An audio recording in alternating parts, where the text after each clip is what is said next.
अध्यक्ष या पदाचा उमेदवार आहे. मी भारतीय राज्य घटनेची शपथ घेऊन असं सांगतो की मी निवडून आल्यानंतर वकिलांच्या हिताचे जे जे कामं असतील, ते फायद्याचे कामं असतील, वकिलाचं कुठलं कल्याण असेल, त्यासाठी मी संघर्ष करेन. त्यासाठी मी आठवड्यातसुद्धा जाऊन जाईल. माझ्या व्यक्तिगत कामासाठी मी ज्याच्याशी कुठल्याही कर्मचाऱ्याशी कुठल्या अधिकाऱ्याशी भांडण झगडा करणार नाही. जिथं वकिलांचं हित असेल त्या वकिलांच्या हितासाठी मी माझं वेळप्रसंगी माझा प्राण गेला तरी चालेल, पण मी वकिलांशी प्रतारणा करणार नाही. वकिलांशी प्रामाणिक राहील आणि जजेसलाही विनाकारण भांडणार नाही. परंतु जजेसनं आमच्या वकील साहेबाचा अपमान केला, I will show their flesh to them. तर माझी एकच विनंती आहे, आता आम्ही जर गेट खोललं आम्ही लोखंडे साहेबांना आम्ही, तर एका वकील साहेबाचे प्राण वाचले. गेल्या 2.5 वर्षापासून हे विंगचं जांभोडकर साहेबांच्या समोरचं सिस्टमचं गेट बंद होतं, तिथून कोणालाही एंट्री नव्हती. पण आज एंट्री असल्यामुळं सर्व ज्युनियर्स अपंग सिनियर सर्व भेटतात आणि आमचे सचिन शिंदे साहेब त्या दिवशी पडले, कोसळले due to the heart attack आणि डायरेक्ट ॲम्ब्युलन्स हात आली, त्याच्यामुळे ते वाचले. डॉक्टर साहेबांनी जर 5 मिनिट जर लेट आणलं असतं तर सचिन शिंदे साहेब राहिले नसते. म्हणून हे गेट खोलण्याचं काम सिंहाचा वाटा जर कोणाचा असेल, आरोग्य मनोहर रामदास लोखंडेचा आहे. आणि बँकसुद्धा आणण्यामध्ये माझा वाटा आहे, इथं दवाखाना खोलण्यामध्ये माझा वाटा आहे. आणि अजूनही जे काही कामं मागच्या बॉडीने केले नाही त्या बॉडीचे काम मी करेल असं मी वचन देतो. तुमचे प्रलंबित कामे आता सध्या कोणकोणती बाकी राहिलेले कामं? जो पूल बनवायचा आहे, फॅमिली कोर्ट, सेशन कोर्ट, पार्किंगचं प्रलंबित काम आहे. आमच्या वकील मंडळाला बसायला जागा नाही. पाण्याची व्यवस्था केव्हा करणार आहे? पाण्याची व्यवस्था करणार आहे. दुसऱ्यांचे ऑनलाईन रेडिंगला सुद्धा बाथरूम चांगले नाही आहे आणि आमच्या मंडळीला सोयगावला सुद्धा गादी आहे, पण आमची ती एक गादी नाही आहे.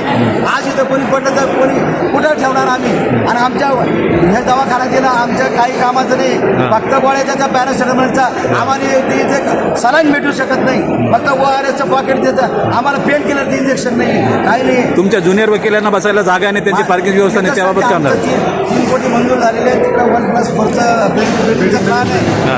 आता फडणवीस सांगायचे असे उद्घाटन होणार आहे, त्याच्यासाठी मी पूर्ण संघर्ष करीन. माझं जे काही पणाला लावून मी सर्व माझ्या वकील मंडळीच्या आशीर्वादानं मी एकटा काही करणार नाही. माझ्या मागे जर बाळ असला तर मी काही करेन, काही मध्ये निघाली माझी शपथ घेऊन सांगतो. तुम्ही ज्येष्ठ वकिलांच्या सेवेसाठी तुम्ही काय करणार आहे? वकिलांच्या सेवेसाठी मी वकिलांना आता मी माझा जाहीरनामा केलेला आहे की जे ज्युनियर वकील आहे त्यांना पास झाल्यापासून ते 3 वर्षापर्यंत कमीत कमी बार काउन्सिल ऑफ महाराष्ट्रकडे आणि बार काउन्सिल ऑफ इंडियाकडे मी पाठपुरावा करून यांनी सेंट्रल गव्हर्नमेंटला महाराष्ट्र गव्हर्नमेंटला भांडून त्या ज्युनियर वकिलासाठी कमीत कमी 3 वर्षापर्यंत त्यांच्या पायावर उभं 10,000 रुपये महिन्याला स्टायपंड दिलं पाहिजे, अशी माझी प्रमुख मागणी आहे.